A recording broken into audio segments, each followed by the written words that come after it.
हमारा नया टॉपिक है spherical mirror and reflection of light through spherical mirror.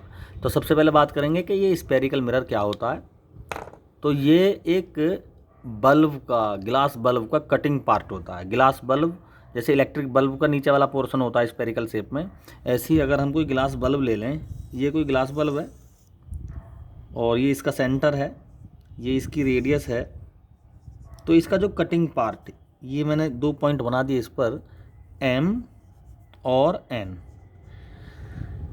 इस कटिंग पार्ट को अगर मैं अलग कट करके यहाँ निकाल दूँ, यहाँ लगा दूँ, ये लगा दिया भाई मैंने, ये एम पॉइंट और ये एन पॉइंट, ठीक है।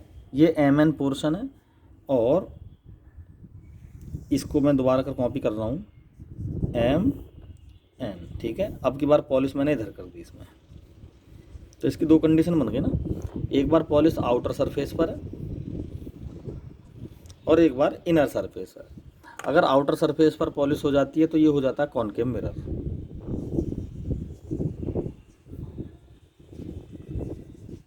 और इनर सरफेस पर कॉन्वेक्स मिरर, ठीक है। इसका मिड पॉइंट जो होता है उसको पोल बोलते हैं, पोल। और जो इस गिलास बल्ब की ये है सेंटर है, इसको सेंटर ऑफ कर्वेचर और इसको रेडियस ऑफ कर्वेचर। ये सेंटर ऑफ कर्वेचर सी और यहाँ से लेके यहाँ तक की डिस्टेंस हो जाएगी रेडियस, और सी और पी को मिलाने वाली जो लाइन होती है उसको कहते हैं प्रिंसिपल एक्सिस। क्या बोलते हैं? प्रिंसिपल एक्सिस, PRINCIPAL एक्सिस, ठीक है। ये प्रिंसिपल एक्सिस हो गई। सी और पी के बीच की डिस्टेंस रेडियस ऑफ कर्वेचर, इसके हाफ को बोलते हैं हम फोकल लेंथ। तो एफ जो होगा वो होगा रेडियस का आधा, ठीक है। ये इसके पार्ट्स हो गए, pole, focal, centre of curvature, radius of curvature, ठीक है। ये हो गए हमारे मिरर के पार्ट। आउटर सरफेस पर पॉलिश है तो कॉनकेव मिरर, इनर सरफेस पर पॉलिश है तो वो हो गया कॉन्वेक्स मिरर। तो हम यहाँ बात करेंगे कॉन्वेक्स और कॉनकेव जो हमारे पास मिरर हैं उनसे रिफ्लेक्शन कैसे होता है। तो देखो ये कर्व पोर्शन है, ये पोर्शन कर्व पोर्शन है। ये कर्व पोर्शन का किसी भी पॉइंट से सी का पॉइंट हम मिलाते हुए लाइन खींच दें तो ये नॉर्मल का काम करता है। तो ये नॉर्मल हो गया सी से, देखो ये भी नॉर्मल ही है, जो प्रिंसिपल एक्स है ये भी नॉर्मल का ही काम कर रहा है। इधर भी हम नॉर्मल खींच सकते हैं, ऐसे ही इस पे, ठीक है। तो हम इस रिफ्लेक्शन देखते हैं कि कैसे होता है, ठीक। तो मैं कोई इंसिडेंट रे इंसिडेंट करता हूँ, ये कर दी, तो नॉर्मल के सापेक्ष हमें पता है इंसिडेंट एंगल आई बनता है, और दूसरी तरफ ये बनेगा एंगल ऑफ रिफ्लेक्शन, ठीक है, आर। तो इस तरह से यहाँ पर हम रिफ्लेक्शन देखते हैं, ठीक है। कॉनकेव मिरर से ये लाइट का रिफ्लेक्शन है। वैसे ही सेम इस तरह से इसमें हो जाएगा। मैंने मान लिया कि ये इसका सेंटर है सी और ये हो गया नॉर्मल, नॉर्मल हो गया। अब लाइट को कैसे लाएं?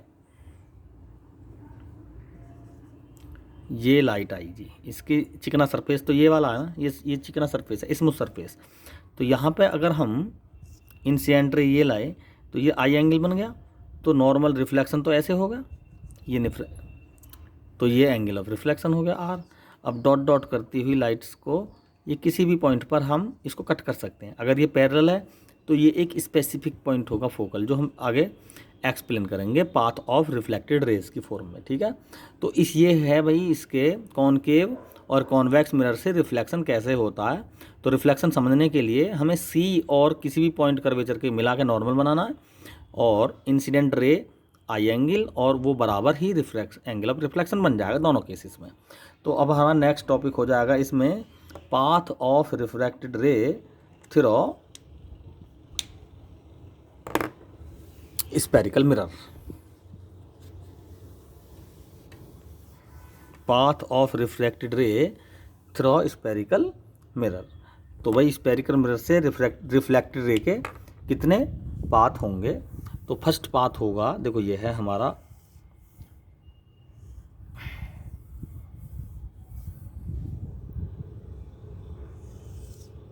ये हमारा क्या है, कॉनकेव मिरर, ये इसकी प्रिंसिपल एक्स। तो हम पहला पाथ है फर्स्ट पाथ क्या है, अगर लाइट रे पैरेलल है तो रिफ्लेक्टेड रे कहाँ से होकर जाएगी, फोकस से होकर जाएगी। ये पहला पार्ट है इसका, ठीक है। वैसे ही कॉन्वेक्स में हो जाएगा, ये कॉन्वेक्स मिरर है। अगर ये इंसिडेंट रे पैरेलल है तो रिफ्लेक्शन तो ये होगा, लेकिन dot dot dot dot dot जो लाइट जाएगी वो फोकल से होकर जाएगी, ठीक। ये पहला पाथ। दूसरा पाथ जस्ट इसका उल्टा, कि लाइट अगर फोकल से होकर जाए, यानी लाइट का पाथ क्या बन जाए, ये बन जाए, तो वो रिफ्लेक्टेड रे अब ये हो जाएगी, ये रिफ्लेक्टेड रे हो जाएगी और ये इंसिडेंट रे। सेम इसमें पाथ इंसिडेंट रे अगर फोकल की सीध में आए, ये आ गई जी फोकल की सीध में, ये फोकल की सीध में आ गई लाइट इस तरह से, तो रिफ्लेक्टेड रे क्या हो जाएगी, पैरेलल हो जाएगी प्रिंसिपल एक्स के, ठीक है। ये दूसरा पाथ हो गया। थर्ड पाथ में क्या होता है, थर्ड पाथ में अगर light in centre of curvature से होके जाए, ये पोल, ये सेंटर ऑफ कर्वेचर, ठीक है, ये सेंटर ऑफ कर्वेचर है। तो अगर सेंटर ऑफ कर्वेचर से होके जाए तो देखें जरा, तो भाई सी और किसी भी कर्वेचर का पॉइंट अगर मिल जाए तो नॉर्मल का काम करेगा, ये तो नॉर्मल भी है आपस में एक प्रकार का। तो नॉर्मल पे जब लाइट जाती है तो नॉर्मल के रेस्पेक्ट में नॉर्मल पे लाइट चल रही है तो इंसिडेंट एंगल जीरो हो गया, तो अकॉर्डिंग टू रिफ्लेक्शन आर भी जीरो होना चाहिए, यानी रिफ्लेक्टेड रे भी नॉर्मल के ऊपर ही जानी चाहिए, तो पाथ ये बन जाएगा, ठीक है। उसी प्रकार कॉन्वेक्स में, ठीक, कॉन्वेक्स में मैं यहाँ बना सकता हूँ, ये कॉन्वेक्स मिरर है, ये सी है, सी की सीध में अगर, ये सी है, सी की सीध में अगर लाइट रे आएगी तो नॉर्मल का काम कर रहा है ये, तो इसी रास्ते को ये रिफ्लेक्टेड भी हो जाएगी, रिफ्लेक्ट हो जाएगी। तो इस प्रकार हम हमारे तीन पाथ मेन हो गए। फर्स्ट पाथ अगर पैरेलल है इंसिडेंट रे तो फोकल से होकर जाएगी, फोकल से होकर इंसिडेंट रे जाएगी तो वो पैरेलल हो जाएगी, और सेंटर ऑफ कर्वेचर से अगर लाइट रे जाएगी तो उसी पाथ पर ये वापस लौट जाएगी। तो these are the path of reflected ray through spherical mirror.